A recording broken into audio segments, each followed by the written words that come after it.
Hello everyone, कैसे हो आप सभी। आई होप आप बहुत ही अच्छे होंगे। तो आज के इस लेक्चर में स्टार्ट करेंगे data warehousing and data mining का यूनिट 5 का वन शॉट लेक्चर। आज के इस लेक्चर में data visualization and overall perspective ये यूनिट यहाँ पे 100% कवर करेंगे, फिनिश करेंगे।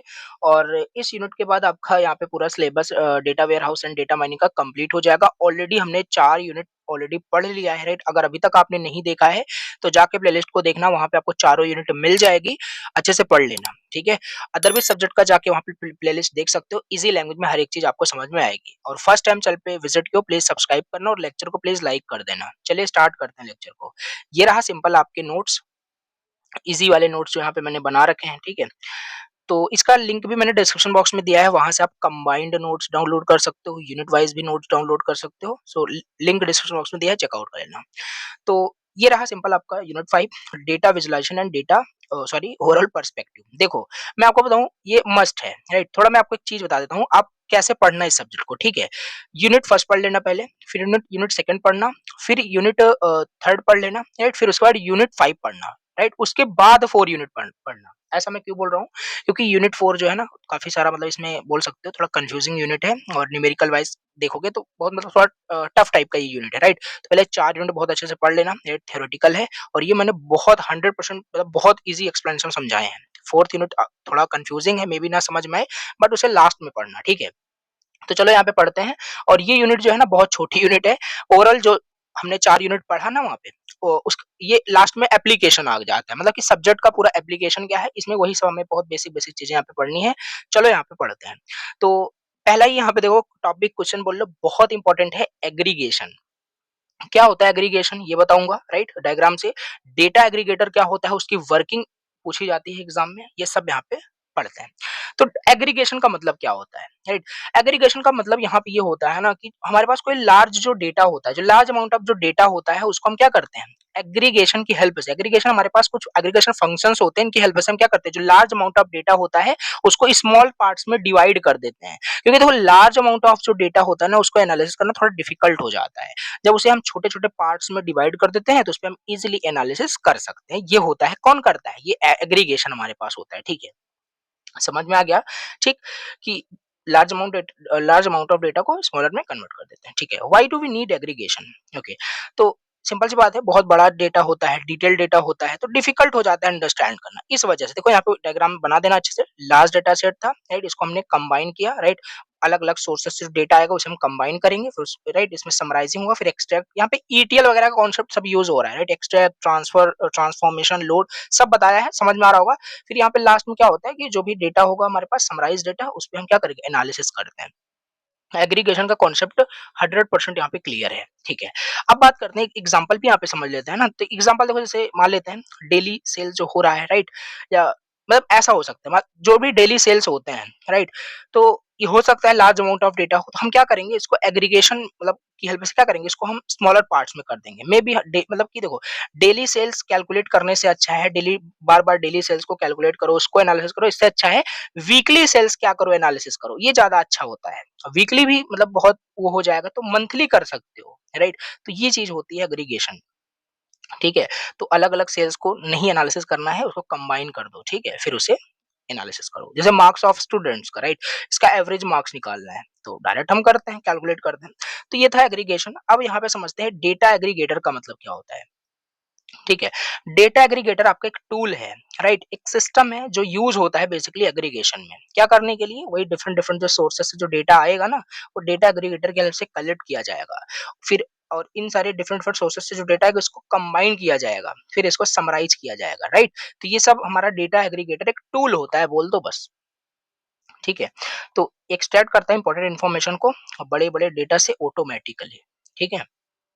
ये हो गया। अब इसका वर्किंग देखो काफी इंपॉर्टेंट है, ठीक है। तो पहला क्या होता है, ये क्या करेगा डेटा एग्रीगेटर, पहले डेटा को कलेक्ट तो करेगा डिफरेंट डिफरेंट सोर्सेस से जो आ रहा होगा, फिर उसके बाद क्या करेगा, उसको प्रोसेस करेगा डेटा को, लास्ट में प्रेजेंटेशन कर देगा।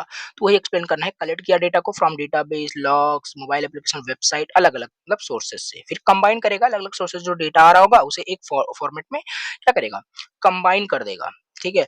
लाइक सेल्स, कस्टमर, प्रोडक्ट, ये अलग अलग मतलब देखो डेटा था, इसको कंबाइन कर देगा एक एक डेटा सेट के अंदर।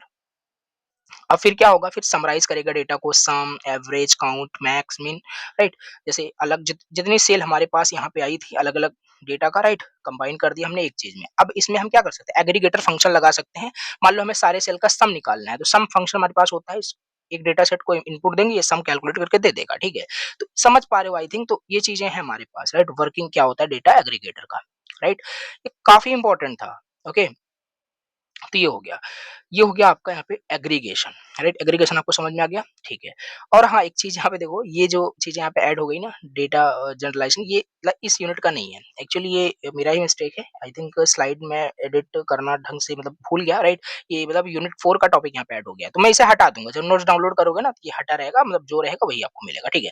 तो एग्रीगेशन ये हमने पढ़ लिया। इसके बाद हमारे पास टॉपिक है हिस्टोरिकल इन्फॉर्मेशन। ये कुछ नहीं है, नहीं तो सोचो इसको छोड़ दे रहा हूँ, यूनिट 4 में ही देखा था, उसका एक स्लाइड यहाँ पे बस रह गया, ठीक है? इसे मैं हटा दूँगा, परेशान नहीं होना, ठीक है? अब हमारे पास टॉपिक है यहाँ पे historical information, okay. Historical information क्या होता है? हमने देखो ऑलरेडी ये सब देख रखा है, इसीलिए बोला कि लास्ट यूनिट जो होती है ना, समराइज़ यूनिट होती है। जो ऊपर पढ़ा उसी का छोटा-छोटा चीज़ें हैं, right? Database and data warehouse में ऑलरेडी हमने डिफरेंस देखा था, राइट? डेटा वेयर हाउस में हम क्या करते हैं, हिस्टोरिकल डेटा ही स्टोर करते हैं, राइट? 10 साल पहले आपने अमेज़न पे क्या शॉपिंग किया था, वो आज भी उनके वेयर हाउस में, उनके डेटा वेयर हाउस में आपका डेटा स्टोर होगा, ना कि डेटाबेस में। डेटाबेस में तो जो फ्रीक्वेंटली जो ऑपरेशन हो रहा होता है, करंट ऑपरेशन जो हो रहा होता है, कभी कार्ट में ऐड कर रहे हो, डिलीट कर रहे हो, शॉपिंग कर रहे हो, राइट? तो ये चीज़ें होती है। कुछ टाइम बाद वो वेयर हाउस में स्टोर हो जाता है डेटा। तो हिस्टोरिकल इन्फॉर्मेशन ये होता है, पास्ट डेटा जो मतलब लॉन्ग पीरियड के लिए डेटा वेयरहाउस में स्टोर किया जाता है, ठीक है? समझ पा रहे हो, वो होता है हिस्टोरिकल इन्फॉर्मेशन, ठीक? ओके। तो क्यों मतलब ज़रूरी है? Why historical information is important, okay? तो यही है, सिंपल सी बात है, कंपनीज़ एनालिसिस अच्छे से कर पाएगी, राइट? जैसे how sales changes over years, right? How customer behaviour changed, okay? How profit increase decrease, ये सब देखा जाएगा, राइट? तो ये चीज़ है। अगर आपके पास ओल्ड डेटा नहीं होगा ना, तो फिर न्यू डिसीजन आप ले भी नहीं पाओगे। तो ओल्ड डेटा होना चाहिए। ओल्ड डेटा के बेस पे, जैसे मान लो आपको अपने मार्क्स को इम्प्रूव करना है, तो आपके पास ओल्ड मार्क्स तो होने चाहिए ना, कि पिछली बार कितने मार्क्स आए थे, तभी ना उससे फिर ज़्यादा मार्क्स आप ला पाओगे। समझ पा रहे हो आई थिंक, राइट? तो जैसे यहाँ पे देखो, एक शॉप है, राइट? 5 इयर्स का इसके पास सेल्स का डेटा इसने स्टोर कर रखा है। तो ये हिस्टोरिकल इन्फॉर्मेशन ही है। तो इससे क्या हो पाएगा? अब देखो कंपनी कैसे एनालिसिस अच्छे से कर पाएगी। 2020 में इसने 5 मतलब 5 लैक्स जो है सेल किए, फिर 7 लाख, देखो इनका सेल इंक्रीज़ हो रहा है। ये देखो यहाँ तक इंक्रीज़ हुआ, यहाँ तक इंक्रीज़ हुआ, फिर 2024 में पता नहीं कैसे इनका सेल जो है डाउन हो गया।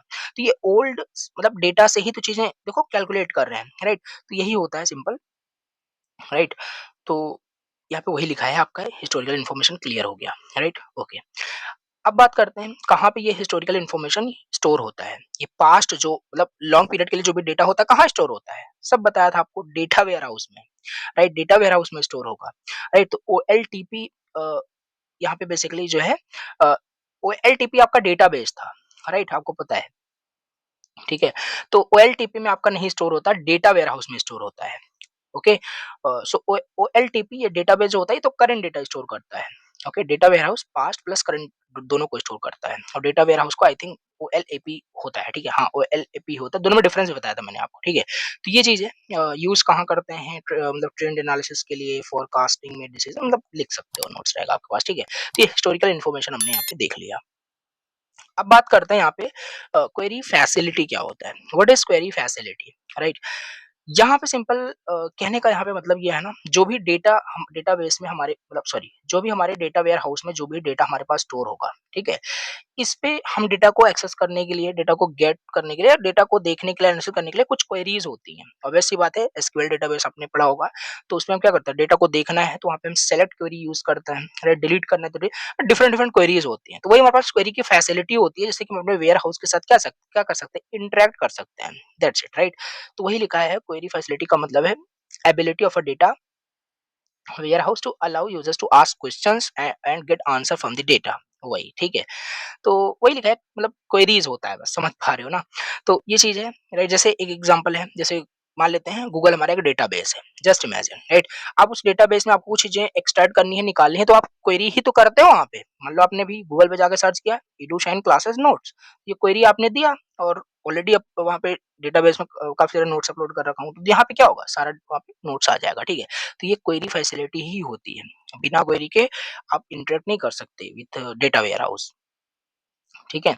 तो ये चीज़ है, मतलब हम अगर हमें लास्ट मंथ की सेल देखना है या कुछ भी मतलब करना है अपने डेटा के साथ, डेटा को देखना है, तो हम क्वेरीज़ का यूज़ करते ही करते हैं, ठीक है? ये चीज़ होती है क्वेरी फैसिलिटी। जैसे जैसे ये देखो, राइट, सो टोटल्स ऑफ 2023, ये देखो, सो टोटल सेल्स ऑफ 2023, तो ये क्या है, एक तरीके की क्वेरी ही है। जैसे क्वेरी रन किया जाएगा तो जो मतलब 2023 का जो भी सेल होगा वो मतलब सब दिख जाएगा, टोटल दिख जाएगा यहाँ पे, राइट। तो ये दिखेगा यहाँ पे, राइट, इस तरीके से। तो ये होता है हमारे पास क्वेरी फैसिलिटी। आई होप समझ में आ गया होगा। ओके, तो अब बात करते हैं यहाँ पे, राइट, टाइप्स, मतलब क्वेरी फैसिलिटी की क्या होती है, राइट। तो बेसिकली सिंपल क्वेरीज हमारे पास होता है, कॉम्प्लेक्स क्वेरीज हमारे पास होता है, राइट, और ओएलएपी क्वेरीज हमारे पास, ये तीन टाइप्स के होते हैं। तो सिंपल क्वेरीज मतलब जो सिंपल हमारे पास यहाँ पे क्वेरीज होते हैं, so all student, list all product, ऐसे करके।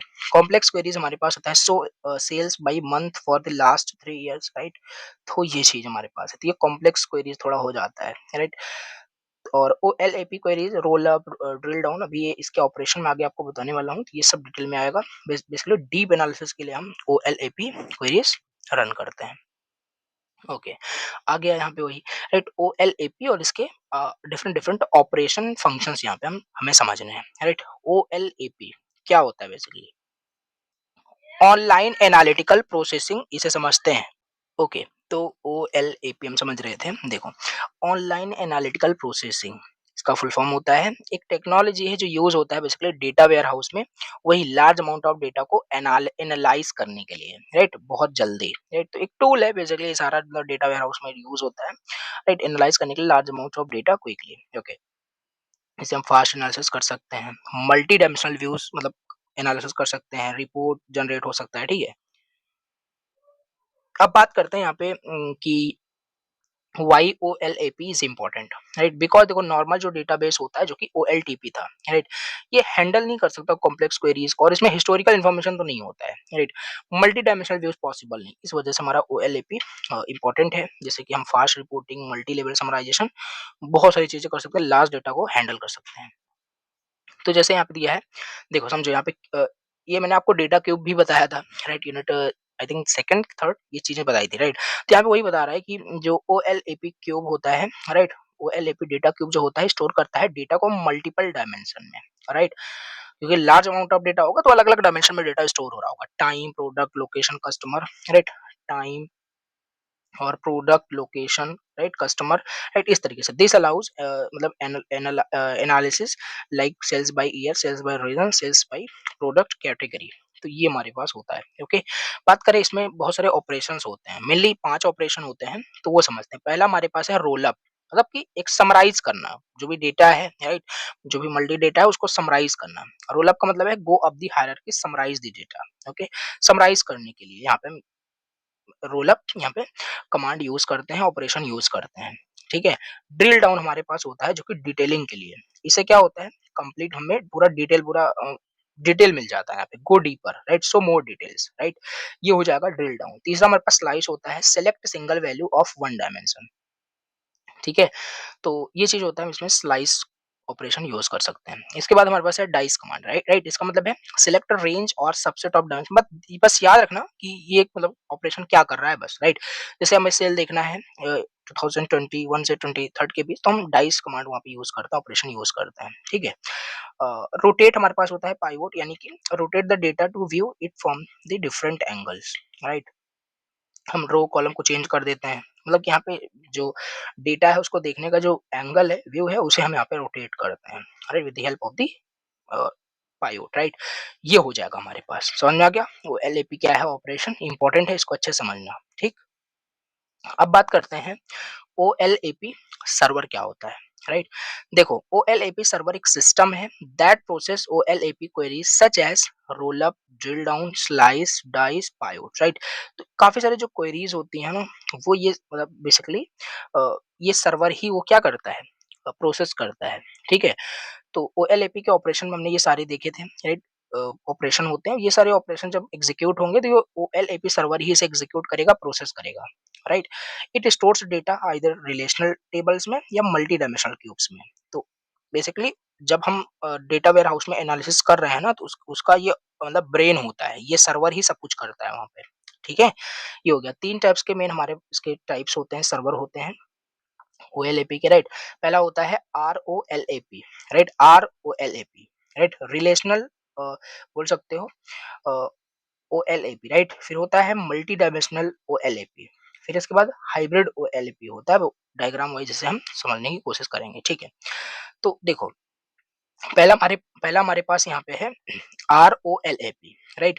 तो इसमें क्या होगा ना कि आरओएलएपी स्टोर्स, जब देखो ओएलएपी की मैं बात कर रहा हूँ, तो इसमें मतलब वही डेटा वेयर हाउस पे प्रोसेसिंग की बात की जा रही है, राइट? इसमें पहला हमारे पास है कि आरओएलएपी मतलब ये स्टोर करता है डेटा को रिलेशनल डेटाबेस में, यानी जो हमारा टेबल कॉलम, जो रोज कॉलम में हमारा डेटा स्टोर होता है, और यहाँ पे एसक्यूएल यूज किया जाता है एनालिसिस के लिए। तो वही लिखा हुआ है कि आरओएलएपी में क्या होता है कि डेटा जो होगा वो एसक्यूएल में, मतलब कि रिलेशनल डेटाबेस में स्टोर होगा, और वहाँ पे एसक्यूएल का यूज हो रहा होगा उसको एनालिसिस करने के लिए, राइट? डेटा स्टेज इन टेबल, डेटा टेबल में रहता है, राइट? फिर सर्वर क्या करेगा, कन्वर्ट करेगा ओएल क्वेरीज को एसक्यूएल क्वेरीज में, ठीक है? फिर एसक्यूएल रन करेगा, data run on the database, फिर रिजल्ट यूजर को दिखेगा। ये डायग्राम से क्लियर होगा, ठीक है? रिलेशनल डेटाबेस, यहाँ पे डेटाबेस सर्वर है, ठीक है? यहाँ पे आरओएलपी मतलब एनालिटिकल प्रोसेसिंग लॉजिक यहाँ पे होगा, ठीक है? फिर यहाँ पे फ्रंट एंड टूल, मतलब यहाँ पे जो यूजर को जो डेटा दिखेगा, राइट? तो ये डायग्राम बनाना यहाँ पे वही है, राइट? ये हैंडल करता है वेरी लार्ज डेटा को, एग्जिस्टिंग रिलेशनल डेटाबेस का ये यूज करता है, no need for special cube storage, right? Slower होता है एमओएलएपी से, ओके? तो इसे भी आगे हम देखते हैं। तो बस आपको ये एक्सप्लेन कर देना है डायग्राम से, ओके? अब बात करते हैं यहाँ पे एमओएलएपी, राइट? एमओएलएपी स्टोर करता है डेटा को मल्टी डायमेंशनल क्यूब में, नॉट इन टेबल। पीछे वाले में टेबल में था, यहाँ पे मल्टी डायमेंशनल क्यूब में, और ये प्री कंप्यूट करता है समरी डेटा को बहुत फास्ट, ये बहुत फास्ट रिजल्ट देता है। Data is loaded from the database, फिर एमओएलएपी सर्वर क्रिएट करता है डेटा क्यूब्स को, यूजर्स क्वेरी क्यूब मतलब कि यहाँ पे एग्जीक्यूट होता है, गिव इंस्टेंट रिजल्ट यहाँ पे देता है। जैसे यहाँ पे डायग्राम देखो, राइट? डेटाबेस सर्वर कहाँ गया? हाँ, डेटाबेस सर्वर है, लोड, यहाँ पे देखो डेटाबेस सर्वर लोड किया एमओएलएपी सर्वर को, राइट? फिर जो भी इंफॉर्मेशन व्यू करनी है उसकी रिक्वेस्ट आती है सर्वर के पास, राइट? फिर ये कन्वर्ट होता है हमारे पास, राइट? जो एमओएलएपी जो क्वेरीज होगा ये एसक्यूएल क्वेरीज में कन्वर्ट होगा, फिर ये डेटाबेस से फेच होगा, डिटेल रिजल्ट जाएगा, राइट? रिजल्ट उसे दिख जाता है फ्रंट एंड पे। तो कुछ इस तरीके से ये काम करता है। वही यहाँ पे लिखा है, ये फास्टेस्ट होता है, राइट? प्री कैलकुलेटेड क्यूब होता है, इंस्टेंट आंसर देता है, बहुत फास्ट रिजल्ट हो जाता है। और यहाँ पे इसका डिसएडवांटेज ये है, can not handle very very large data, can not handle very large data, right? Cube creation takes time and memory, okay? ये हो गया। इसके बाद हमारे पास लास्ट वन इज हाइब्रिड बोल सकते हो, होता है आपका आरओएलएपी प्लस एमएल, मतलब रिलेशनल और मल्टी डायमेंशनल दोनों का कॉम्बिनेशन होता है ये हाइब्रिड ओएलएपी, ओके? स्टोर करता है डिटेल डेटा और समरी डेटा भी होता है, तो दोनों का बस कॉम्बिनेशन है और कुछ नहीं, ठीक है? So detail data required using SQL, summary data from cube, so दोनों के लिए मतलब अच्छा होता है, लार्ज डेटा को हैंडल करता है, फास्टर होता है, राइट? और फ्लेक्सिबल होता है बेसिकली, बट कॉम्प्लेक्स बहुत ज्यादा हो जाता है, ठीक है? इसका डायग्राम तो नहीं है यहाँ पे, राइट? तो डायग्राम क्या कर सकते हो, दोनों को ऐसे कंबाइन करके बना सकते हो, ठीक है? तो ये हो गया हमारे पास हाइब्रिड ओएलएपी क्या होता है। अगर डिफरेंस वाइज टेबल में देखना है तो यहाँ पे आप देख सकते हो। स्टोरेज की बात करें रिलेशनल टेबल में, ये मल्टी डायमेंशनल में, ये दोनों, राइट? ये मीडियम, फास्टेस्ट, हाई स्पीड की बात की जा रही है। बड़े डेटा को हैंडल कर सकता है ये बिल्कुल भी नहीं, राइट? ये कर सकता है, ओके? एसक्यूएल क्यूब क्वेरीज, और यहाँ पे दोनों क्वेरीज हमारे पास होती हैं, राइट? तो ये चीजें लिखते हो, ये बेस्ट आर एल मतलब रिलेशनल जो ओएलएपी हमारे पास होता है ये बेस्ट होता है लार्ज डाटा वेयर हाउस के लिए, ये फास्ट एनालिसिस करता है, ये मिक्स्ड वर्कलोड हमारे पास होता है, तो ये टेबल बना सकते हो, ठीक है? अब बात करते हैं नेक्स्ट एंड मोस्ट इंपॉर्टेंट जो क्वेश्चन है, ये भी आ सकता है, right? E F Codd's 12 OLAP rules, यहाँ पे हमारे पास क्या होता है ना, कॉर्ड, राइट? एक व्यक्ति थे, बोल दो ऐसे ही, राइट? उन्होंने 12 रूल दिए, राइट? जो क्या करता है ना ओएलएपी सिस्टम में, मतलब वो फॉलो होता है, राइट? 12 रूल रूल जो अभी मैं बताने वाला हूँ, सो यही है E F Codd's 12 OLAP rules, important है। So Codd gave 12 rules that a system must follow to be called an OLAP system. अगर किसी सिस्टम को ओएलएपी सिस्टम कह रहे हो तो उसमें ये 12 रूल 100% फॉलो हो रहा होगा।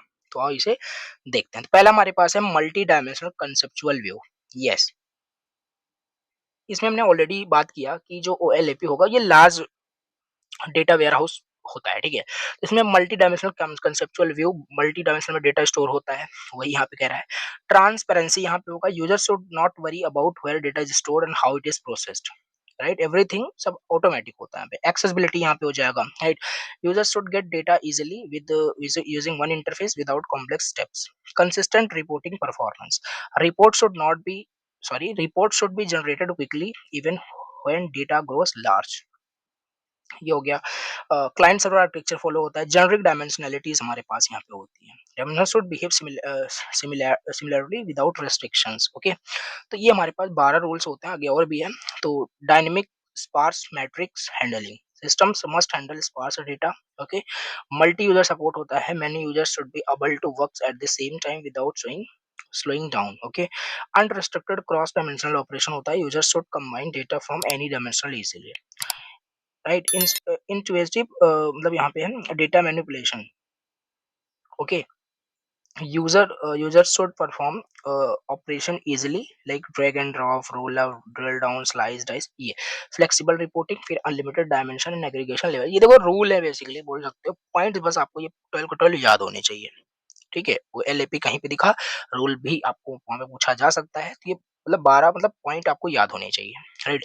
मल्टी डायमेंशनल, ट्रांसपेरेंसी, एक्सेसिबिलिटी, इसको रटना तो पड़ेगा, राइट? पॉइंट्स तो याद रखना पड़ेगा आपको, ठीक है? फिर इसके अंदर आप कंटेंट को लिख पाओगे अपने लैंग्वेज में, ठीक? ये हो गया। अब बात करते हैं यहाँ पे नेक्स्ट टॉपिक, जो कि है डेटा माइनिंग इंटरफेस क्या होता है। देखो, data mining interface, basically data mining interface एक मतलब डैशबोर्ड होता है, एक टूल होता है जहां पे यूजर क्या करेगा, इंटरेक्ट करेगा उस डेटा माइनिंग सिस्टम के साथ। वही तो है डेटा माइनिंग इंटरफेस, जो हमें डेटा माइनिंग करने के लिए मतलब एबिलिटी देगा, ठीक है? ऐसा कुछ। तो data mining interface the screen dashboard tool that allows the user to interact with the data mining system, okay? It is the front end through which user perform data mining task, okay? समझ में आ गया। Why do we need a data mining interface? Simple सी बात है, data mining interface नहीं होगा, simple सी बात है। आप जैसे अ, कुछ देख रहे हो, राइट? ये जैसे भी मैं आपको पढ़ा पा रहा हूँ, तो इसके बीच में इंटरफेस यूट्यूब है, यूट्यूब ही नहीं रहा तो कैसे फिर आप पढ़ पाओगे, ठीक है? तो वही कहने का मतलब है, इंटरफेस डैशबोर्ड टूल जो हमें अलाउ करता है इंटरेक्ट करने के लिए डेटा माइनिंग सिस्टम के साथ। तो इंपॉर्टेंट है, वही यहाँ पे लिखना है। Make data mining simple, provide buttons, menus, charts, show result clearly, hide the complexity of data mining, okay? ये हो जाएगा। फिर इसके बाद हमारे पास है role of data mining interface. Data mining interface का रोल क्या होता है? पहला हमारे पास है हेल्प यूजर सेलेक्ट डेटा। तो पहला यहाँ पे क्या करता है, यूजर्स को हेल्प करता है डेटा को सिलेक्ट करने के लिए, राइट? तो काफी सारे उसमें हमारे डैशबोर्ड में ऑप्शंस होते हैं, तो वही सब यहाँ पे बताया गया है।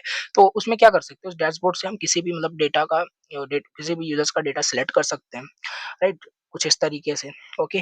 और help choose data mining task, classification करना है, क्लस्टरिंग करना है, प्रेडिक्शन करना है, सब कुछ वहाँ पे हम कर सकते हैं अपने डैशबोर्ड से, उस इंटरफेस से बस, राइट? और एल्गोरिदम को हम रन कर सकते हैं, रन पे क्लिक करके, राइट? सो रिजल्ट विजुअली, हम रिजल्ट भी वहाँ पे एनालिसिस कर सकते हैं, देख सकते हैं। तो रीड करोगे ना, ये चीजें समझ में आएगी। जैसे लिखा है customer who buy milk also bread, तो ये चीजें हमें वहाँ पे दिख जाएगी, राइट? रिजल्ट दिख जाएगा विजुअली वहाँ पे। डैशबोर्ड एक तरीके का टूल है यहाँ पे, डेटा माइनिंग इंटरफेस और कुछ नहीं। Allow drill down and exploration, right? Help save and export result, ensure user friendly users. तो ये सारी चीजें हैं हमारे पास, मतलब डेटा माइनिंग इंटरफेस में हमें मिलती हैं। और भी चीजें हो सकती है बट मेनली यही है, ठीक है? अब बात करते हैं नेक्स्ट टॉपिक, जो कि है data backup and recovery in data warehouse, okay? देखो, डेटा बैकअप एंड रिकवरी क्या है? सिंपल सी बात है, डेटा बैकअप हम क्यों करते हैं? ताकि मान लो इन केस अगर फेलियर आ जाए तो डेटा हमारा सेफ रहे, ठीक है? वही है। सो डेटा वेयरहाउस में बहुत सारा मतलब डेटा, हिस्टोरिकल डेटा स्टोर होता है, तो ये बड़ा इंपॉर्टेंट हो जाता है, उसको हम प्रोटेक्ट करें। सिस्टम फेल हो जाए तो डेटा एटलीस्ट ना लॉस हो। कितनी बार हो मतलब मे बी हुआ होगा, अमेज़न को भी डेटा क्रैश किया होगा, राइट? But due to backup of the data, data सबका सेफ होता है, राइट? So system failure, hardware crash, human errors, disasters, ये सारी चीजें हमारे पास मतलब बोल सकते हो डेटा बैकअप एंड रिकवरी के अंदर होती है। इसे हमें प्रोटेक्ट करना होता है, मतलब क्रैश कभी कर जाए तो डेटा मतलब लॉस ना हो, ठीक है? ये चीजें ऐसा नहीं होना चाहिए जैसे बैंक में आपके बहुत सारे बैलेंस है बैंक अकाउंट में, ठीक है?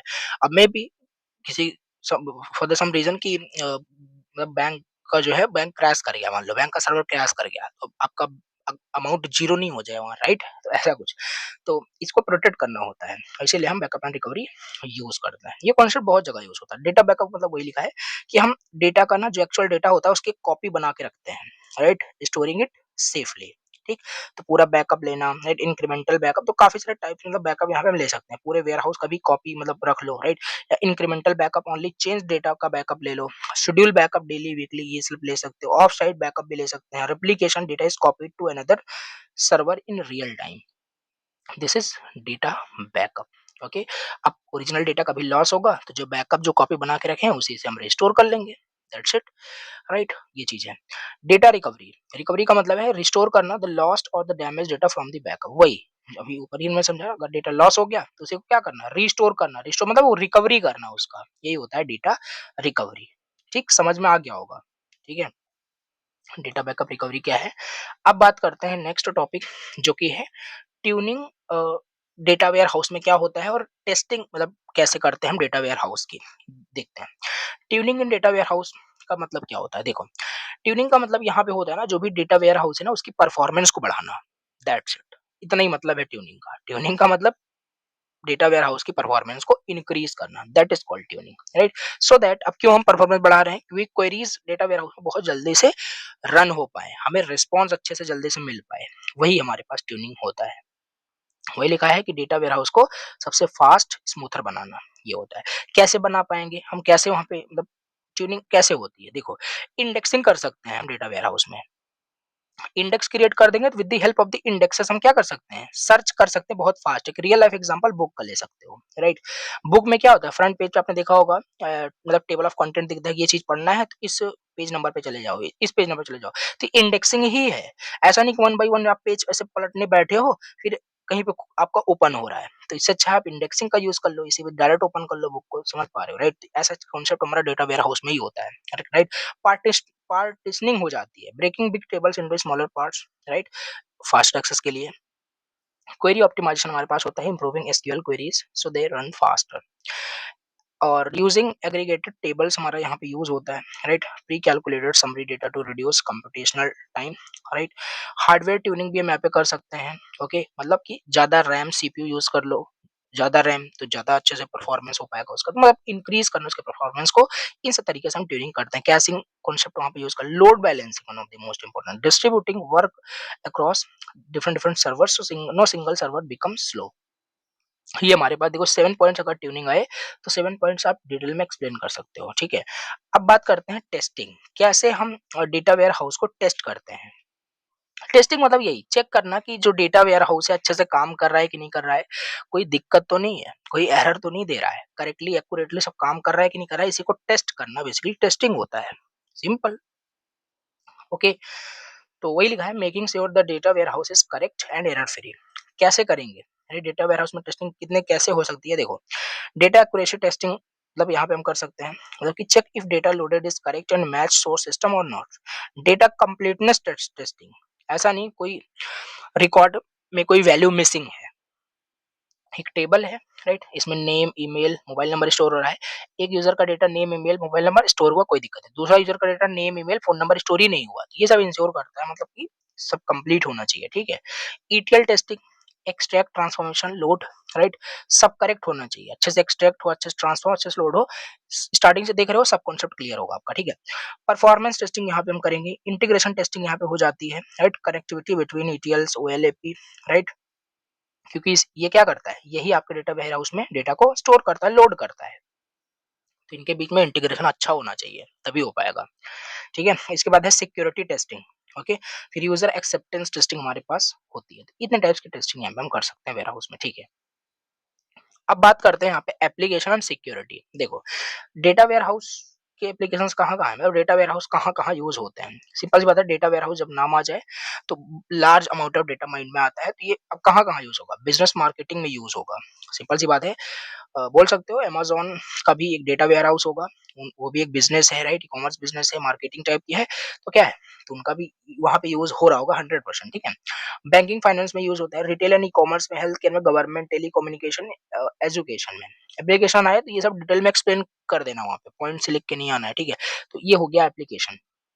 नाउ सिक्योरिटी की बात करें, कैसे हम डेटा वेयर हाउस को सिक्योर रख सकते हैं ताकि सही यूजर सही डेटा एक्सेस कर पाए, प्रोटेक्ट कर पाए अच्छे से, ठीक है? सेंसिटिव डेटा को। तो देखो, authentication, authorization, data encryption, access control, audit, logs, right? और firewall and network security, backup and recovery. और मुझे लगता है ये सारे पॉइंट्स आपको एक्सप्लेन करने पड़ेंगे। ऑथेंटिकेशन ऑथराइजेशन तो सिक्योरिटी में यूज़ होता ही होता है। ऑथेंटिकेशन मतलब कि कोई जो डेटा है वो सही यूज़र को मतलब एक्सेस होना चाहिए। ओके? ऑथराइजेशन में कोई यूज़र को अगर एक्सेस है, मान लेते हैं इस कोई कोई एक डेटा है उसको एक्सेस है, तो ये एक्सेस है मतलब ऐसा नहीं कि ये एक्सेस कर लिया जैसे डिलीट कर देगा। इसका मतलब क्या-क्या कर सकता है उस डेटा के साथ, ये होता है ऑथराइजेशन। डेटा को एन्क्रिप्ट करना, राइट? एक्सेस कंट्रोल होता है, लॉग्स को मॉनिटर करते रहना, तो ये सब हमारे पास हो सकते हैं। और भी पॉइंट्स मन में याद आ रहे हैं, वो भी लिख सकते हो, राइट? ये सिक्योरिटी हो जाएगा। अब लास्ट टॉपिक हमारे पास यहाँ पे 3 टॉपिक है, वेब माइनिंग, स्पेशल माइनिंग क्या होता है, टेम्पोरल माइनिंग क्या होता है और इसमें डिफरेंस। आओ जल्दी से ये भी देख लेते हैं, पढ़ लेते हैं। Okay, okay. तो अब चलो यहाँ पे समझते हैं web mining, right? Web mining क्या है? वेब माइनिंग का मतलब है फाइंड करना यूजफुल पैटर्न, कहाँ से? वेब डेटा से, राइट? हो सकता है वो वेब पेज हो सकता है, वेब लॉग्स हो सकता है, क्लिक्स, यूजर बिहेवियर हो सकता है, मतलब वेबसाइट से या वेब पेजेस से या वेब का जो डेटा होता है ना उससे हमें यूजफुल पैटर्न को फाइंड करना, ये होता है वेब माइनिंग। ठीक, ओके। तो यही है, राइट? कितने टाइप्स के हो सकते हैं? वेब कंटेंट माइनिंग होता है, दूसरा हमारे पास वेब स्ट्रक्चर्ड माइनिंग होगा, वेब यूजर्स माइनिंग होगा। देख लेते हैं। वेब कंटेंट माइनिंग मतलब extract information from web page content. Web page content से अगर इन्फॉर्मेशन को एक्सट्रैक्ट करना है तो वेब कंटेंट माइनिंग हो जाएगा, राइट? जैसे Google reading web page content to rank sites, okay, ये हो गया। वेब स्ट्रक्चर माइनिंग, स्टडी करना link between the web pages, Google page rank user link structure, ये हो गया web structure mining. Web users mining मतलब कि यूजर का बिहेवियर वहां पे माइन करना, क्लिक्स, ब्राउजिंग पैटर्न क्या है उसी के अकॉर्डिंग फिर सजेस्ट करना, ये हो जाएगा। इसके बाद हमारे पास होता है यहाँ पे मतलब वेब माइनिंग हम क्यों यूज़ करते हैं? ऑब्वियस सी बात है, बेटर सर्च रिजल्ट हो, recommendation system targeted eight website improvement. तो ये तो वेब माइनिंग आपको क्लियर हो गई होगी। अब बात करते हैं यहाँ पे स्पेशियल माइनिंग क्या होता है, right? Spatial mining, right, means analyse करना डेटा को that is related to geographical और लोकेशन बेस्ड इंफॉर्मेशन। देखो, दिस माइनिंग मतलब इसका स्पेशल माइनिंग जो भी है यहाँ पे, इसका मतलब है कि डेटा को यहाँ पे हम एनालाइज करेंगे जो कि रिलेटेड होगा किससे, लोकेशन बेस्ड, मतलब ये मतलब डेटा होगा, जियोग्राफिकल डेटा यहाँ पे हमारे पास होगा। ठीक है, ये चीजें जैसे finding finding disease spread, finding disease spread patterns in different areas, identifying crime hotspot in a city, ये इस तरीके से मतलब जियोग्राफिकल यहाँ पे मतलब डेटा को क्या किया जा रहा है, एनालाइज किया जा रहा है। Okay, traffic pattern analysis using GPS data, ये सब हमारा इस माइनिंग के अंदर आएगा एग्जांपल में। ठीक है, इससे गवर्नमेंट को हेल्प मिलती है प्लान करने के लिए, सिटीज को help in disaster management, agriculture, weather, transport में यूज होता है। इसके बाद है टेम्पोरल टेम्पोरल माइनिंग में, मतलब टेम्पोरल माइनिंग का मतलब क्या है, इसका मतलब है mining the data that changes over time. Yes, कोई डेटा है समय समय पे चेंज हो रहा है, जैसे एक हो सकता है सेल्स का डेटा, राइट?